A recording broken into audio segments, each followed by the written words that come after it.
अक्सर पूरे देश में कुछ लोग ये दुष्प्रचार करते हैं कि एमएसपी गारंटी कानून बन गया तो 17 लाख करोड़ रुपए का खर्चा आ जाएगा और इतना पैसा तो हमारे बजट में नहीं है, बजट टूट जाएगा, पता नहीं क्या क्या दुष्प्रचार करे जाते हैं। कई फसलों की हमने स्टडी करी, हमारी पूरी टीम ने स्टडी करी है, दिन रात मेहनत करके स्टडी करी है। हम एक सिर्फ बीट का, गेहूं का आपको पूरा कंप्लीट एग्जांपल दे देते हैं, दो छोटे छोटे एग्जांपल देंगे। 2022-23 सीजन की बात करें तो गेहूं की जो टोटल पैदावार है वो थी 1105.4 लाख मीट्रिक टन, 2125 रुपया प्रति क्विंटल उस समय रेट था। तो आप टोटल प्रोडक्शन इसकी वैल्यू वाइज निकालेंगे वो होगी 2,34,927.25 करोड़ रुपया। जो एफसीआई ने उस सीजन में गेहूं प्रोक्यूर किया वो था 262 लाख मीट्रिक टन और उसकी वैल्यू होगी 55,675 करोड़ रुपया। फिर एक 2005 की स्टडी है, 2005 की स्टडी में कहा गया था, ये एग्रीकल्चर मिनिस्ट्री की ही स्टडी है, कि जो टोटल प्रोडक्शन होता है उसका 36.68% एक किसान अपने घर में इस्तेमाल करता है या फिर पोस्ट हार्वेस्टिंग लॉस हो जाता है। घर के इस्तेमाल करने में जो उसका खुद का अपने भोजन के लिए यूज करता है, अपने पशुओं के लिए यूज करता है, जो हमारे मजदूर काम करते हैं मजदूर भाई उनके लिए जो यूज होता है वो टोटल 36.68% है। अगर आप उसका निकालोगे वो हो गया 405.51 लाख मीट्रिक टन, उसकी वैल्यू होगी 86,170.87 करोड़ रुपया। आगे आ जाता है जो एफसीआई के अलावा और जो एजेंसियां, कोई स्टेट की एजेंसी हो या कोई सेंट्रल की एजेंसी जो अनाज खरीदती है, वो है टोटल प्रोडक्शन का 9.42%। उसकी आप वॉल्यूम निकालेंगे वो होगी 104.14 लाख मीट्रिक टन और इसकी वैल्यू होगी 22,390.01 करोड़ रुपया। जो बाकी बचता है इसके अलावा वो बचता है 334.97 लाख मीट्रिक टन, उसकी वैल्यू निकालेंगे वो वैल्यू होगी 72,018.55 करोड़ रुपया। और बहुत सारे एक्सपर्ट से जो इस फील्ड के माहिर हैं, कम से कम 25-30 एक्सपर्ट से बातचीत करी, बहुत सारी रिपोर्ट्स को स्टडी किया, उससे ये पता लगता है कि जो ये मार्केटेबल सरप्लस बचा इसमें से 20 से 25% ऐसा होता है एवरेज जो निकाली गई जो एमएसपी से कम पर बिकता है। तो अगर आप 20% लोअर लिमिट मान के चलेंगे तो उसका आता है 14,403.16 करोड़ रुपया और मैक्सिमम लिमिट आप 25% मान के चलेंगे तो वो आता है लगभग 18,000 करोड़ रुपए।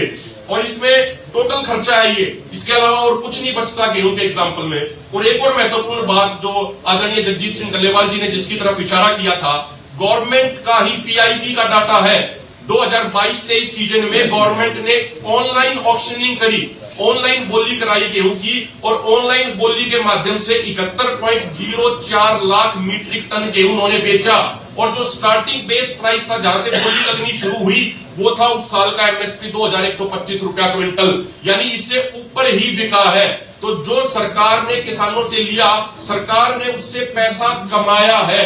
तो ये जो आर्ग्यूमेंट है सरकार का कि हमें घाटा हो जाएगा, ये पूरी तरीके से फ्रॉड आर्ग्यूमेंट है। और एक और हम मेंशन ये करना चाहेंगे कि ऐसा नहीं है कि दुनिया में कहीं के ऐसा कोई कानून नहीं बना।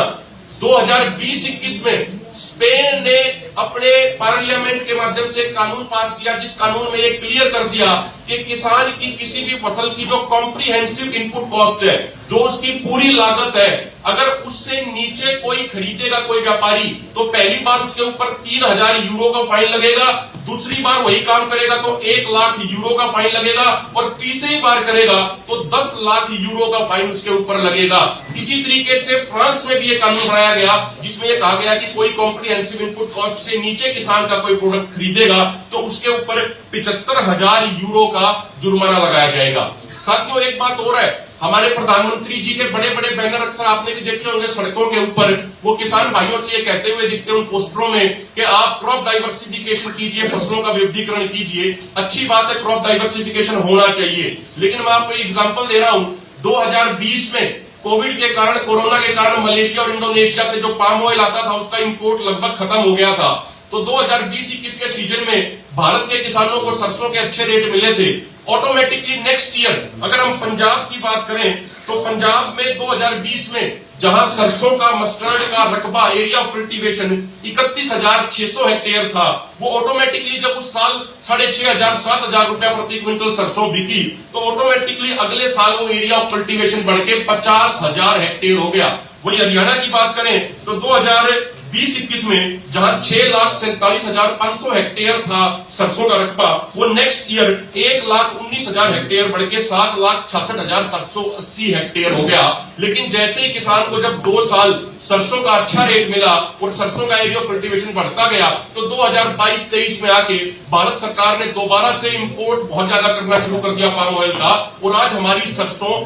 एमएसपी से भी नीचे बिक रही है। इसी तरीके से जो अभी लेटेस्ट डाटा आया है कई थिंक टैंक का, इस साल भारत सरकार 45 लाख मीट्रिक टन दालें बाहर से मंगवा रही है, और उनके ऊपर जो टोटल खर्चा हो रहा है वो 3.74 बिलियन US$, यानी 31,172.9 करोड़ रुपया इतना खर्चा हो रहा है। और अभी ताजा पत्रकार भाइयों ने तो देखा ही होगा, ब्राजील से 20,000 टन उड़द मंगवा ली गई है, अर्जेंटीना से इसी बड़ी मात्रा में अरहर की दाल मंगवाने की तैयारी की जा रही है। और अंत में साथियों एक बात में, कुछ डलेवाल जी भी 2-3 बातें बाद में ऐड करेंगे हमारे एक साथी के और बोलने के बाद, वो बड़े महत्वपूर्ण फैक्ट्स हैं जो पूरे देश के सामने आने चाहिए। मैं आपको एक चीज और एक लास्ट में एक बात कहना चाह रहा हूं। एक भारत की सरकार की एक संस्था है एगमार्क नेट, जितना भी पूरे देश में किसान का जो भी प्रोडक्ट बिकता है उसका ऑनलाइन डाटा वहां पे स्टोर किया जाता है, एक एक किसान का। एगमार्क नेट आप भी चेक कीजिएगा। वहां पे उन्होंने एक बड़ा इंटरेस्टिंग एनालिसिस पेश किया, कुछ पत्रकार भाइयों ने ही उसको स्टडी करके उसको उन्होंने ये बताया। उन्होंने 15 फसलों का स्टडी किया है, लेकिन मैं आपको छोटा छोटा 2-3 फसलों का ही बताता हूं शॉर्ट में।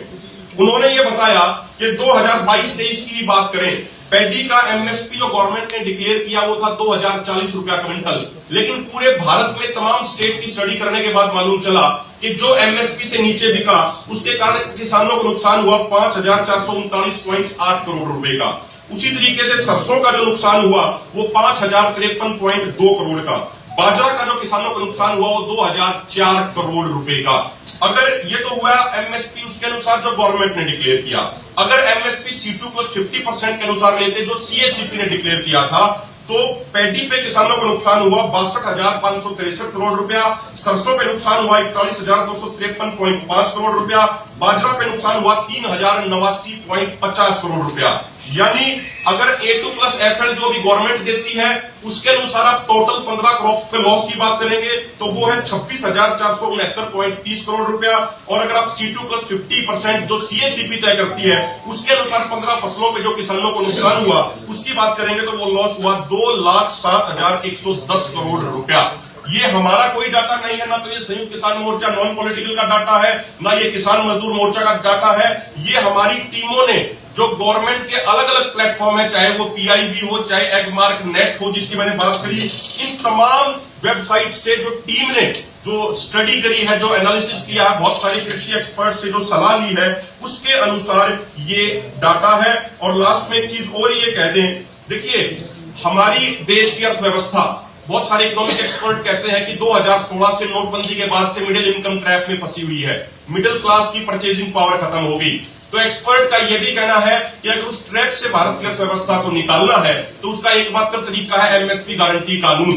क्योंकि जब एमएसपी गारंटी कानून बनेगा उससे जो किसानों की जेब में जो ज्यादा पैसा जाएगा, किसान उस पैसे को स्विस बैंकों में नहीं भेजेगा, किसान उस पैसे का इस्तेमाल करेगा अपने बच्चों के लिए अच्छे कपड़े लाने के लिए, अपने बच्चों को अच्छी पढ़ाई कराने के लिए, मोटरसाइकिल खरीदने के लिए, कुछ ना कुछ चीजें खरीदने के लिए। यानी मार्केट में वो पैसा जाएगा, मार्केट में चीजों की डिमांड बढ़ेगी, प्रोडक्शन बढ़ेगा और ज्यादा लोगों को रोजगार मिलेगा, दोबारा परचेजिंग पावर बढ़ेगी, तो रूरल इकोनॉमी को बहुत फायदा होगा। बातें और भी थी लेकिन बाकी